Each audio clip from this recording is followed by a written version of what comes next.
Hello friends, welcome back to my channel. তো বন্ধুরা, finally তোমরা হয়তো প্রত্যেকেই জানো যে আমাদের জিদ্দার আপকামিং বিগ প্রজেক্ট কেউ বলে বিপ্লবী কেউ বলে ডাকাত, এই ছবির শুটিং স্টার্ট হলো। আমরা প্রত্যেকেই এই ছবিটা নিয়ে খুবই আশাবাদী এবং খুবই এক্সাইটেড।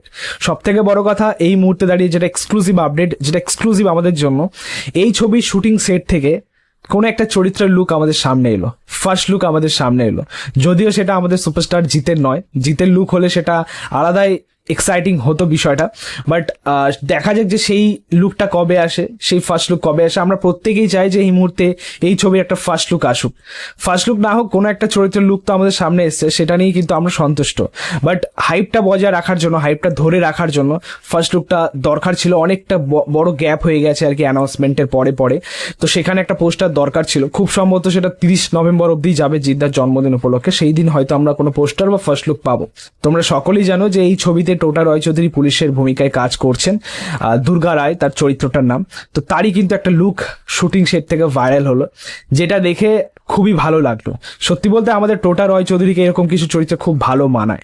রিসেন্টলি তুমি কয়েকটা প্রজেক্ট দেখবে, বা তার আগেও বুম্বাদের সাথেও কাজ করেছেন, সেই প্রত্যেক ছবিতে তাকে আমরা পুলিশের ভূমিকায় পেয়েছি। ক্রাইম থ্রিলার রিসেন্ট একটা ছিল, পুলিশের ভূমিকায় তাকে খুব ভালো মানায়। তার যেরকম বডি পোস্টার, তার যেরকম গেট আপ, তার যেরকম ফিটনেস, বডি ফিটনেস অ্যাকচুয়ালি দারুণ। মানে এক কথায় বলতে গেলে আমাদের বাংলার ফাহাদ ফাসিল।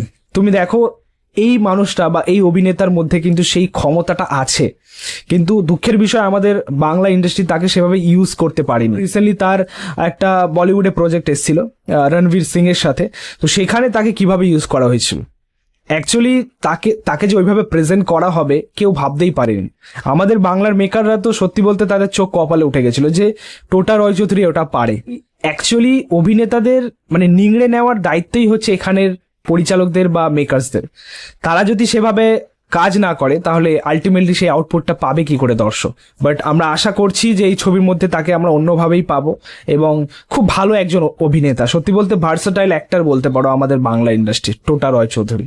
তো এই লুকে খুবই ভালো লাগছে। তুমি যদি এই পোস্টারটা বা এই লুকটা একটু ক্লোজলি দেখো, টোটা রয়চৌধুরীর এক্সপ্রেশনটা দেখবে, মারাত্মক লাগছে। মানে মনে হচ্ছে যে এই চরিত্রটার এই ছবির মধ্যে বা এই গল্পে একটা গুরুত্বপূর্ণ স্পেস রয়েছে। এই চরিত্রটার উপর একটা ভালোভাবে ফোকাস করা হয়েছে।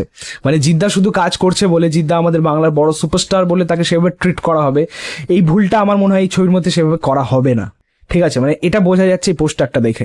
সো আলটিমেটলি দেখা যাক যে তাকে কিভাবে প্রেজেন্ট করা হয়। বাট আমরা প্রত্যেকেই চাই যে কেউ বলে বিপ্লবী কেউ বলে ডাকাত একটা অন্যরকম প্রজেক্ট হোক, এবং এটাও বলাই বাহুল্য যে আমাদের জিদ্দা এবং টোটা রয়চৌধুরী প্রথমবার একসাথে আসছেন, তো ফেস অফটাও কিন্তু দেখার মতো হবে। এই ছিল বলার এই লুকটা নিয়ে। তোমাদের কেমন লাগলো লুকটা, মানে টোটা রয়চৌধুরীকে, সেটা নিয়ে অবশ্যই আমাকে কমেন্টে জানিও। ভিডিওটা ভালো লাগলে অবশ্যই লাইক কমেন্ট শেয়ার করে দিও, পাশে থেকে সাপোর্ট করো, চ্যানেলটাকে অবশ্যই সাবস্ক্রাইব করে যাও, পাশে থাকা বেল আইকন প্রেস করে দিও পরবর্তী ভিডিও। Thank you, tata.